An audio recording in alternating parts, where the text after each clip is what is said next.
સુરતના Kim railway station પાસે train ઉથલાવવાનું કાવતરું નિષ્ફળ ગયું છે।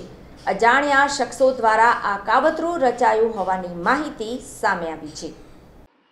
સુરતના કિમ રેલવે સ્ટેશન પાસે ટ્રેન ઉથલાવવાનો પ્રયાસ અજાણ્યા શખ્સો દ્વારા કરવામાં આવ્યો હતો, ત્યારે યુપી લાઇન ટ્રેકની ફિશ પ્લેટ અને કડીઓ કાઢી નાખવામાં આવી હતી, પરંતુ રેલવે ટ્રેકના કર્મચારીને આ બાબતની જાણ થતાં તેમણે તરત જ ઘટના સ્થળે જઈને રેલવેના ઉચ્ચ અધિકારીઓને જાણ કરી।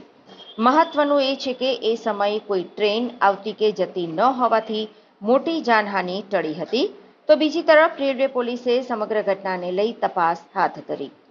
અજાણ્યા શખ્સો દ્વારા રેલવે ટ્રેકની ફિશ પ્લેટ કાઢીને પાટા પર આડી મૂકી દીધી અને રાત્રિના સમયે કોઈ દેખે નહીં એ રીતે આ કારસ્તાન કરવામાં આવ્યું હતું, પરંતુ રેલવે કર્મચારીની સતર્કતાના કારણે મોટી દુર્ઘટના ટળી હતી। ટ્રેકની કાઢેલી પ્લેટ જ ટ્રેક પર મૂકી દેવામાં આવી હતી, બોલ્ટ કાઢવામાં આવ્યા અને પછી પ્લેટને કાઢી નાખવામાં આવી છે। ત્યારે સમગ્ર ઘટનામાં રેલવે પોલીસે સીસીટીવીના આધારે તપાસ હાથ ધરી છે।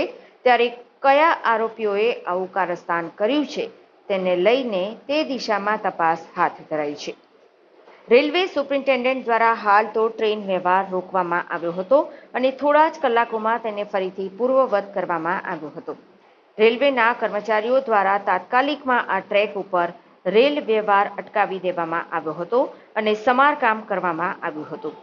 જે ટ્રેનો અટકાવી દીધી હતી તેને ફરીથી પૂર્વવત કરાઈ હતી।